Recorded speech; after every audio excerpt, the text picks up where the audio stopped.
ಮನೆಗೆ ಕರ್ಕೊಂಡು ಬಂದ, ಮಂಜಪ್ಪ ಅಂತ. ಅವನಿಗೆ ಸಂಜೆ ಕಡೆ ಅವ್ರ ಮನೆಗೆ ಹೋಗಿ, ಅವ ಮನೆಯಲ್ಲಿಲ್ಲ, ಅವ್ರ ಹೆಂಡತಿ ಮಕ್ಕಳು ಎದುರಿಗೆ ಹೋಗಿ ಮನೆ ನುಗ್ಗಿ 2 ಜನ, ಮನೆ ಹೊರಗೆ 2 ಜನ, ಆಮೇಲೆ ಅವ್ನ ಕಾರಲ್ಲಿ 2 ಜನ, ವಸಂತ ನಾಯ್ಕನ ಕಾರಲ್ಲಿ 2 ಜನ, ಇಷ್ಟೋ ಜನ ಹೋಗಿ ಮನೆ ಒಳಗೆ ಹೋಗಿ ವಸಂತ ನಾಯ್ಕ ಅಂತ ಹೇಳಿ ಅವ್ರ ಹೆಂಡತಿ ಹತ್ರ ಹೋಗಿ ಹೆದರ್ಸಿ, ನಾನು ವಸಂತ ನಾಯ್ಕ ಬಂದಿರ್ತೀನಿ, ಎಲ್ಲಿದೆ ನಿನ್ ಗಂಡ, ಕೈ ಮುರಿತೀನಿ, ಕಾಲು ಮುರಿತೀನಿ. ಆ ಹುಡುಗರಿಗೆ ಸಣ್ಣ ಹುಡುಗರಿಗೆ ಹೇಳ್ತಾರೆ, ಆ ಹುಡುಗರು ಇಲ್ಲೇ ಇದ್ದಾರೆ, ನಿಮ್ಗೆ ಹೇಳ್ತಾರೆ ಅವರು, ನಿಮ್ಮಪ್ಪನ ಕಾಲು ಮುರಿತೀವಿ, ಕೈ ಮುರಿತೀವಿ ಅಂತ ಹೇಳ್ತಾರೆ, ಹೇಳಿ ಹೆದರ್ಸಿ ಬಂದಾರೆ. ಅವ್ರು ಭಯಭೀತರಾಗಿದ್ದಾರೆ.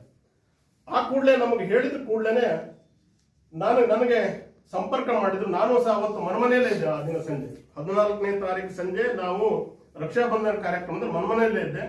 ಕೂಡಲೇ ಅಲ್ಲಿಂದ ಕಾರ್ಯಕ್ರಮ ಮುಗಿಸಿ ತಕ್ಷಣ ಬಂದು ಸ್ಟೇಷನ್ಗೆ ಅವ್ರನ್ನ ಕರ್ಕೊಂಡು ಬಂದೆ, ಗಂಡ ಹೆಂಡತಿ ಎಲ್ಲರನ್ನು. ಅವ್ರು ಭಯಭೀತರಾಗಿದ್ದಾರೆ, ಕಂಪ್ಲೇಂಟ್ ಕೊಡ್ಲಿಕ್ಕೆ ಹೆದರ್ತಾರೆ. DSPಗೆ ಫೋನ್ ಮಾಡಿದೆ, CPI ಅವರಿಗೂ ಫೋನ್ ಮಾಡಿದೆ, ನೀವು ಫಸ್ಟ್ ಕಂಪ್ಲೇಂಟ್ ಕೊಡ್ರಿ, ಕೊಟ್ಬಿಟ್ಟು ಆಕ್ಷನ್ ತಗೊಳ್ತೀವಿ ಅಂತ ಹೇಳಿದ್ರು. ಆದರೆ ನಾವು ಕಂಪ್ಲೇಂಟ್ ಕೊಡಕ್ಕೆ ಹೋದವಾಗ 8:30 9 ಗಂಟೆ ಆಗಿರ್ಬೋದು ಆ ಸಮಯ. ನಾನು ನಮ್ಮ ನಾಯಕರಿಗೆಲ್ಲ ಫೋನ್ ಮಾಡಿ ಹೇಳಿದೆ, ಹಿಂಗಾಗಿದೆ, ಕಂಪ್ಲೇಂಟ್ ಕೊಡ್ಲಿಕ್ಕೆ ಬಂದಿದ್ದೇವೆ ಅಂತ ಹೇಳಿ. ಅವರು ಕಂಪ್ಲೇಂಟ್ ತಗೊಳ್ಳಿಕ್ಕೆ, FIR ಮಾಡಲಿಕ್ಕೆ ಸುಮಾರು ಅವ್ರದ್ದು ನಮ್ದು ಆ ಫೋಟೋ ಸಹ ಇದೇ ಮಾಡ್ಕೊಂಡಿದ್ವಿ. ಏನ್ರಿ ದೊಡ್ಡಪ್ಪರ